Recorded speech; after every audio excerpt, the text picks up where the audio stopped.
sans aller vraiment dans le détail, parce qu'on va y venir en détail au point qui nous intéresse, la contagiosité, la dangerosité, les vaccins. Mais globalement, est-ce que ce soir, vous êtes un homme inquiet ? Non, pas du tout. Enfin, je suis inquiet par ce qui est en train de se passer, parce que je vois pas vers où on va collectivement là dans le monde entier. Mais je suis pas inquiet par le variant Omicron. Ce que je me dis, c'est que si qu'à chaque fois qu'il y a un nouveau variant en Afrique, toutes les frontières du monde se ferment, peut-être que bientôt on va construire un mur autour de l'Afrique du Sud pour que les gens ne puissent plus s'en sortir et qu'ils risquent pas de nous amener un nouveau variant. Je me dis, qu'est-ce qu'on fait ?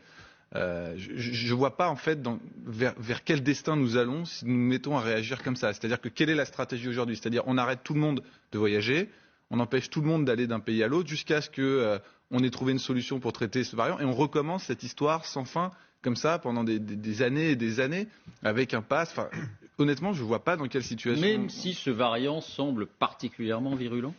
Mais virulent, c'est le même virus. Enfin, il ne semble pas qu'il ait tué tout le monde en Afrique du Sud. Je veux dire, ça reste une pathologie quand même relativement bénigne. Je trouve que la réponse que nous apportons à cette épidémie par rapport à ce que c'est devenu, en plus avec l'immunité qu'on a acquise dans la population, devient quelque chose qui n'a plus rien de rationnel. Un G7 des ministres de la Santé, des gens qui parlent d'une situation extrêmement inquiétante. Bientôt, je pense qu'on va refermer la frontière entre les États-Unis et l'Europe. Vous imaginez les conséquences de ces décisions qui sont prises en quelques heures, sans qu'on ne se pose la question de l'impact que ces décisions vont avoir. Donc je pense qu'on a un petit peu perdu le nord. Il va falloir rapidement qu'on retrouve un sens commun, puisque là je pense qu'on a vraiment perdu la raison. Et ce qui m'inquiète aussi, c'est que je pense que la population commence à décrocher. C'est-à-dire qu'il y avait une adhésion des gens à la façon dont cette crise était traitée. Je pense qu'ils ont accepté les 3 doses parce qu'on était sur 2 doses plus un booster qui correspondait au schéma qu'on avait pour les autres vaccins.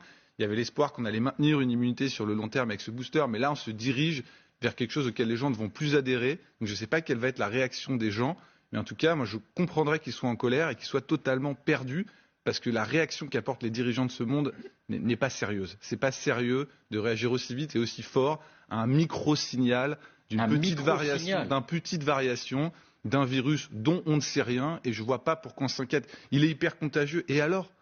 Je veux dire, il y a 90% de la population qui est immunisée et on est déjà en exponentiel avec le Delta. Et les services hospitaliers ne bougent à peine. En quoi c'est un problème qui soit plus contagieux, plus virulent, c'est pas ce qu'on entend. Donc je ne vois pas pourquoi on panique comme ça. Et même s'il sortait un petit peu de l'immunité vaccinale, de combien est-ce que ce serait un drame ? J'ai l'impression qu'on ne se pose même pas ces questions. C'est un espèce de réflexe myotatique de bloquer le monde parce qu'il y a un variant du SARS-CoV-2. Donc s'il y a d'autres variants, et les gens ils vous disent mais la solution c'est quoi ? C'est de vacciner la terre entière.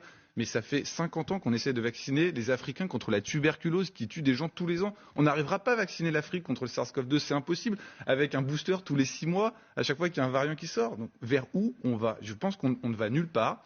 Les gens vont s'en apercevoir. Et le problème, c'est que les dirigeants qui ne voient pas plus loin que le bout de leur nez font des calculs politiques, parce qu'à chaque fois que quelqu'un a été un petit peu sérieux avec cette épidémie, il l'a payé politiquement. Donc Biden, Macron, Johnson et tous les autres ont des réactions qui sont disproportionnées. Et je pense qu'à un moment, les peuples vont lâcher parce qu'ils ne savent vraiment pas où on va avec cette espèce d'hystérie permanente sur des signaux dont personne ne sait rien.